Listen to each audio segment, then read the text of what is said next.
ways enables the reverse, right? It makes it very easy to broadcast content from Washington, D.C. Into these communities. And what, in fact, is we want to do the reverse. But they also recognize, there are limitations to what you can just do with the internet. And so they've been able to kind of create a program where they can go into a community. They can work with a group of women who maybe have developed some specific agricultural components. They can capture it on video. And then they can literally then kind of take that and move it to another community and then kind of have the women basically, watch the video, engage with the video in groups, discuss it, and then talk about their own practices. And then that process kind of propagates again. Another video gets kind of created and gets sort of passed on over that way. And then over time, like this kind of, knowledge sharing, knowledge management piece starts to kind of build up. And, I really like this example, even though it's outside the scope of our work, because I think it is, again, partly using what you have, right? It's a combination of really intense face-to-face interaction enabled by technology, but really, again, to kind of circulate knowledge from the local level and trying to figure out, like, okay, what between these communities might be similar, what might be different, and not assuming that there is a global standard of content that needs to be propagated, from one source. And I think a lot of organizations are, in the private sector, I know, are trying to find more and more ways to kind of capture knowledge at the point of where it's actually being created and shifting their learning paradigms to say, you know what, the expertise is actually inside of our organization. It's just not kind of getting around the organization in the most efficient, effective way possible. Yeah, I think this is a really great point, Chris. I know in the private sector, again and again and again, I see this sort of default assumption that learning is about moving a body of knowledge from place A to place B, right? From finding a subject matter expert, a SME as it's referred to in our industry, codifying that information in some way and making it consumable by the learner. And in point of fact, when you see a great learning activity or event, it can create net new knowledge and net new information if it's a really high quality program. And also, I think this paradigm of there's a few people with all the knowledge that needs to be broadcast widely is it's kind of analogous to a sort of colonial mindset, and it really in the modern world, because of the incredible matrices that we all work under, that knowledge can be all over the organization. It's not a kind of top down or from a single SME to multiple people. Specialist knowledge occurs everywhere. And I think that your story is a great example of how that's happening.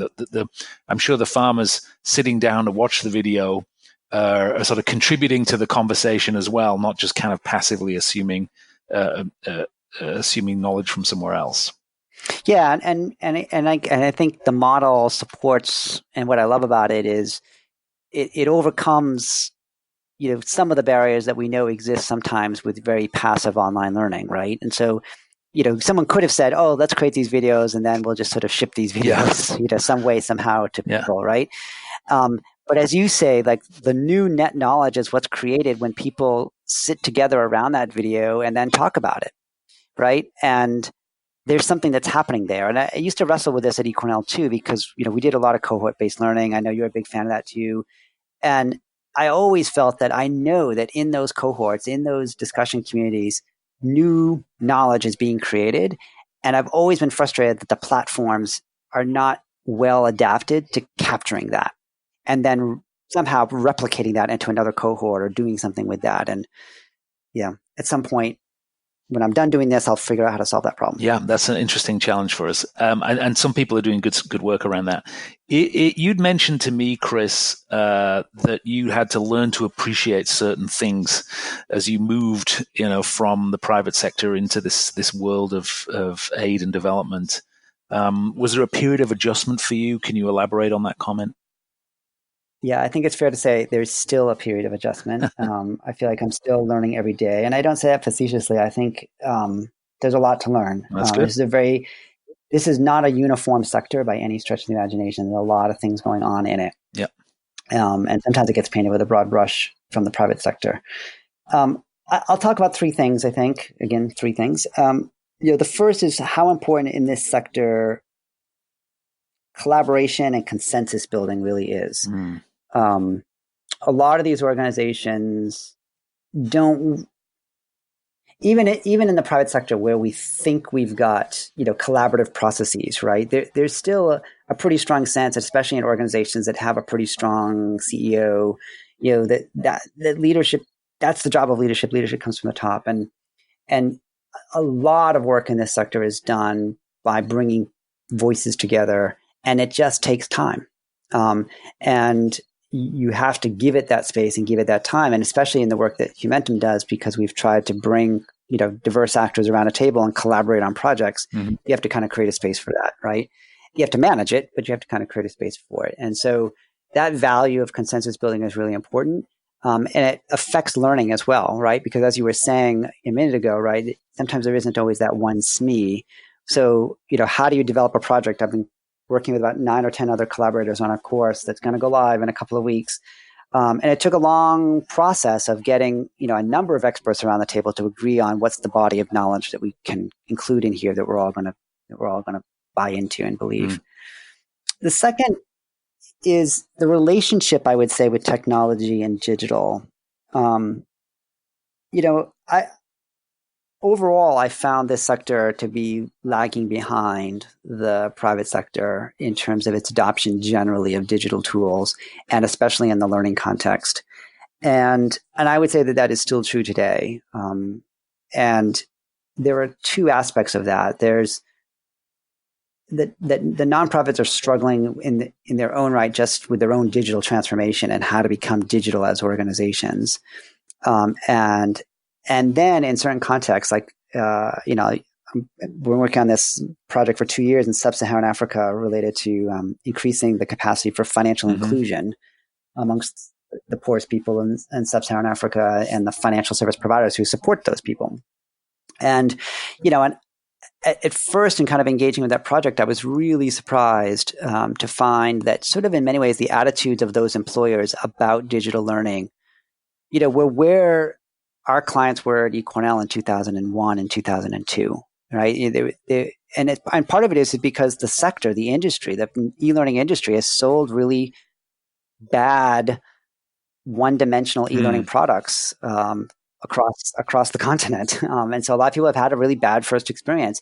And this is a culture that really values face-to-face, and they really value community and collaboration and consensus. And so, it's been a process of showing them that actually here's the kinds of learning that can be very social and can be supported in these kind of platforms. And so, it's been, on the one hand, you would think, oh, there's a great need here for scale, and there is a great need here for scale, but it constantly, in my view, has had to be tempered with kind of pacing out the appropriate kind of rollout in digital. And the third is something that I've just started to learn more about, like really in the last kind of year and a half, this concept called rights-based approaches. And not all NGOs operate this way, but it is really kind of really turns everything on the table, right? We're really trying to really identify what are the power relationships in any kind of context. And specifically in the communities where these organizations are working, how do you really not just respect, but put at the center the rights and the power of the local community? And that has implications for learning as well, right? And we had a conference in Tanzania, I guess it was about a year and a half ago. And one of our partners there, is very much kind of everything from their mission is based on these rights-based approaches. And there's a lot of really good discussion in the breakout sessions about how does that impact learning? How does that impact how you build the capacity of staff? How do you build the capacity of communities? Because you can't take, a one-size-fits-all approach. You can't take a top-down approach. And you also have to recognize that knowledge itself, right, is a power dynamic. And just in the fact that you might be bringing learning externally into an environment, how are you shifting the power dynamic? Are you giving this an opportunity for this community to leverage the power that they have, or are you closing that power off?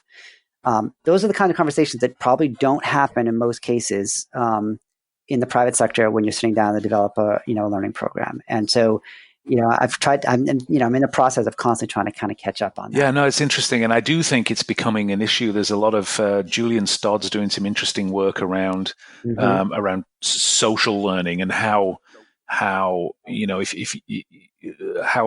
communities, even within the private sector, will teach themselves, and they'll form around learning and teaching. And in a way, if you touch it or you try to leverage it, you might break it, right? There's an interesting dynamic between the formal learning that I need to land because I'm the chief learning officer and I need to make sure everybody understands the mission or the future, and then the power of kind of the social learning and the kind of collaboration we see in things like hackathons now and different approaches where you're tapping into that kind of social need, and that power dynamic is clearly at work under that too. So that's a great example of something we can. Yeah, and I actually love Julian's work on that as well, and this notion of these semi-formal spaces, right? These edge spaces, right? You're not completely outside the organizational construct, yeah, right? But it's clearly not something that's been blessed by the CEO, right? And how do you sort of navigate those spaces and recognize that people sometimes do their most creative work living in those kind of hybrid spaces? And what's our job as learning professionals to, is there a role for us to kind of try to kind of create them without looking like our thumbprint is on it? Yeah, right? Yeah. He calls it scaffolding. Like, how do you build the scaffolding that sort of nudges these kind of activities but gets the value from them? It's really interesting stuff. I want to talk, if we can, a little bit about virtual and distributed teams, Chris. I know the Humentum team is worldwide across the whole raft of time zones, and perhaps increasingly so as you pivot towards the global south in terms of your operations. And I know that you have worked in virtual teams for a while. I think you've got a good point of view on that. And it might be something else that we could learn from the sector, maybe not. Is the humanitarian sector embracing sort of virtual work, and what's your point of view on that? Our experience is that we are definitely at Humentum and ahead of the curve in the sector, and that the sector isn't exactly embracing it. And in fact, a few of my colleagues ran a session at our conference just a couple months ago in DC, on remote and virtual work and our experiences as a team. And it was really well attended because I think a lot of organizations really do struggle with it, which on its face is a little unusual when you think about it, right? So you have these kind of large global NGOs, right, having to operate in 60 countries in these really difficult contexts. But the irony is what they do, which is not all that dissimilar from how private sector organizations sometimes operate, is, right, they set up physical presences everywhere. And so what you end up with is kind of a cascade of physical presences, right? You've got a world headquarters somewhere. It could be in Washington or Seattle or London or whatever. And then you have a regional office, and then you've got country program offices, and sometimes you then have sub-country offices, field offices, et cetera. And that kind of makes sense to some degree, right? Because what I was saying about consensus building, right? So there's a need in some cases for people to get together and to arrive in a certain place and be able to have a desk. And also, we experience this a little bit with our own staff, is that depending on where you're working, it may just not be sensible to work from home, right? You may not have the space. You may not have the internet bandwidth. You may have a large extended family that's living with you, and therefore you don't have the privacy to just kind of get on a Zoom call like this and so on. So there are some real reasons, I think, why it's not been fully embraced. But I think increasingly, organizations are looking at this because, one, they're saying, okay, how does this help us with our overhead issue?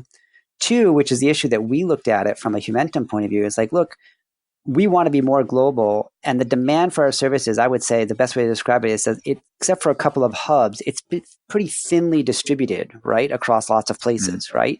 So it's not so easy for us to just say, well, yeah, it would make sense to have an office here, here, and here, right? It makes sense for us to have a person in a place and another person in another place. And I think NGOs, as the sector transforms and there's a whole new cadre of smaller, more digital-oriented NGOs who are saying, look, we're going to do business differently, right? And they're going to have the same sort of thin demand issue that we have, and they're embracing that. I think the things that we tell people about what makes it work, right, is the first off is intentionality, right? You really have to think about and focus on how do you connect people, how do you build bonds, how do you build the social structures in this environment. You can't leave it to chance, right? You have to make some very conscious choices about what you do. And so for us, it's about making sure that there's the space at the start of every meeting for there to be more social banter than you might allow in a typical meeting because that's the only time people might have that exchange, right?